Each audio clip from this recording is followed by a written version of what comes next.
Hello, everyone. I'd like to extend a warm welcome to all of the veterans and active military personnel within the Berwick community who are tuning in from around the world. We wish we could gather together to celebrate you and honor the sacrifices you have made to protect the liberties and freedoms we get to enjoy each and every day. To those of you watching from home, every Wednesday, a senior or faculty member shares something that is meaningful to them in the weekly What Matters to Me segment of the Upper School Assembly. For this Veterans Day, History Department Chair and faculty member Brad Belin has proudly offered to share his What Matters to Me speech in honor of all of you who have served this great country. Without further ado, please join me in welcoming Mr. Brad Belin.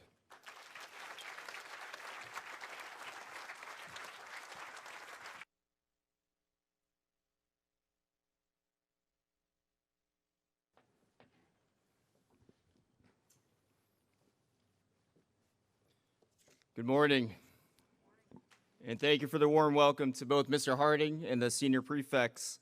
I'm humbled to be speaking in front of you all today, Veterans Day 2020, in hopes that together we may honor a special group of Americans, our Berwick Academy military veterans and service members.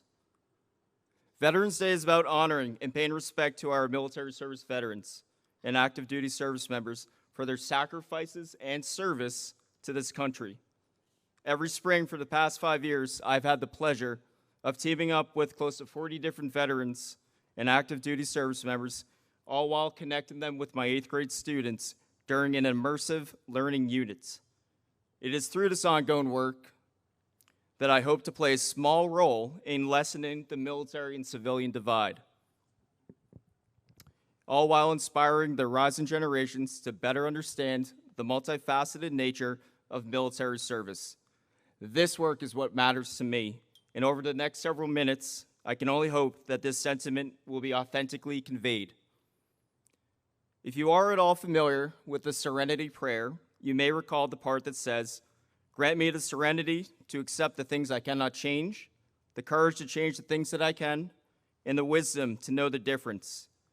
Many of the principles found in military service, discipline, honor, teamwork, leadership, as well as a sense of duty and service to others, have always been core values of mine.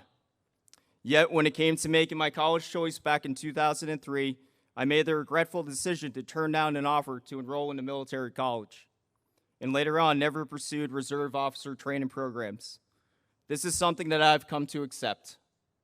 And while I may have never served in the military or have an exhaustive family history of those who have served, I have found that my chosen line of work as an educator has allowed me to embolden students to better understand the many faces of service from the voices of veterans and service members themselves. On September 11th, 2001, this country's trajectory, and arguably the world's, would be forever changed. The events of this day served as a harsh reminder of our country's fragility, as well as a call to both service and action for many Americans. For some Americans, like retired Sergeant Chris Kelbaugh, this meant an immediate enlistment into the military at the age of 18. Chris would go on to deploy twice with his Marines unit into active combat zones, survive an unimaginable event, as he calls it, and receive the Purple Heart. Upon hearing Chris's story, one of my former students asked him, "Knowing what you know now and surviving what you did, would you ever be afraid of going to war again?" Chris took a moment and then responded, "In the military, you were taught the phrase, 'Prepare for war, pray for peace,' and I would do it all over again if I had to." Service is doing something all over again, even if it is the definition of adversity and hardship.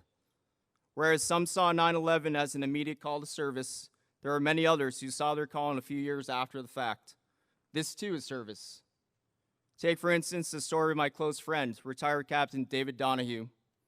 At the age of 23, Dave was commissioned as a second lieutenant in the United States Marine Corps and assigned to lead his first platoon, which consisted of 50 Marines assigned directly under him.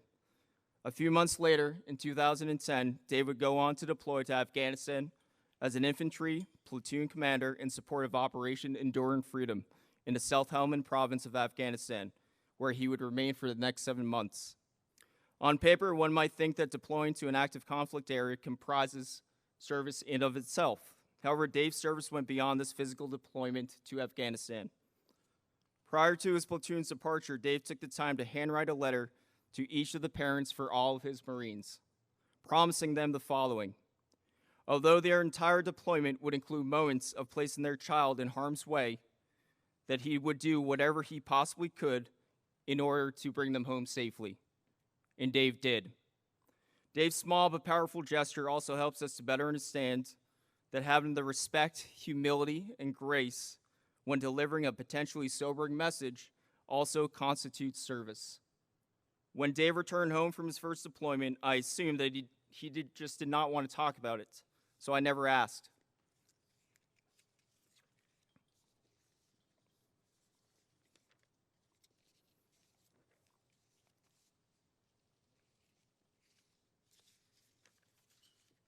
Although Dave and I have been friends since we were 14 years old, I felt a need to shield him from having to recount any quote-unquote war stories that may not be so positive. This perspective was ultimately shifted because my students were able to ask him questions that had never previously crossed my mind. What do you miss? How is the food? Do you still keep in touch with your Marines? Would you do it all over again? And if so, why? How do you feel when somebody says, "Thank you for your service"? To the credit of my students, every single one of these questions have always been led with a genuine curiosity about what service means to veterans like Dave. And I know that he would want you all to walk away with a sense of empowerment and go beyond just saying thank you for your service. As Dave recently reminded me in a call leading up to the speech, I just want people to remember that there are sacrifices behind a statement like that, and that you understand that when you are thanking me or any other veteran for their service, it shouldn't stop at that. Don't be afraid to ask questions and engage with us. Just be genuine and lead with curiosity. If we truly are hoping to lessen the military and civilian divide, we must also recalibrate our minds to not always think that military service equals combat.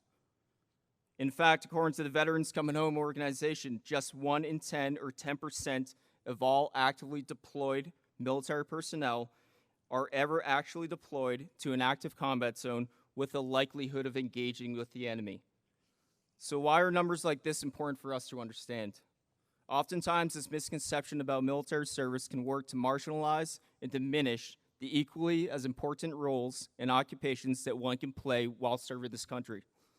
For example, upon graduating from medical school in 2004, Dr. David Rich, father of Noah and Emma Rich and husband to Mrs. Rich, received orders from the Department of the Navy to serve as a lieutenant in his first year of residency at the Naval Medical Center, Portsmouth, in Virginia.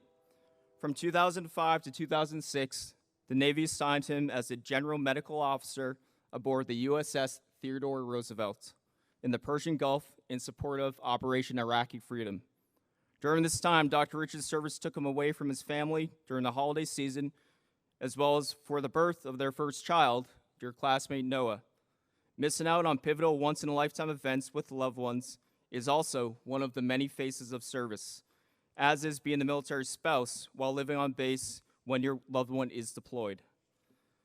Through conversations with veterans and service members, students have also learned that service may include humanitarian missions to provide local citizens with basic medical care, health checks in different parts of the world, or even building a school from the ground up in a remote village in Afghanistan, literally.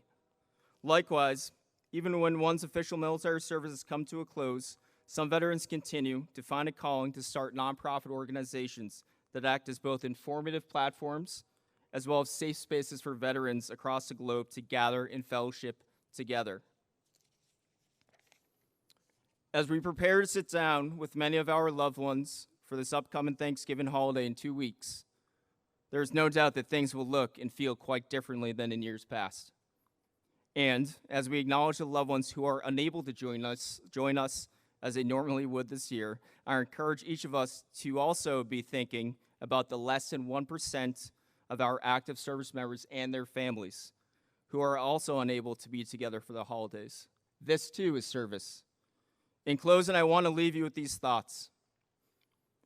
Some of you might eventually pursue military careers, and others will not. For me, my role as an educator has allowed me to play a small role in serving those who have served and who are currently serving to this day through an immersive real-world curriculum which seeks to lessen the military and civilian divide. Regardless of the ways we choose to do it, I challenge all of us to seek opportunities to connect with and support our veterans and service members, because this too is service. Thank you.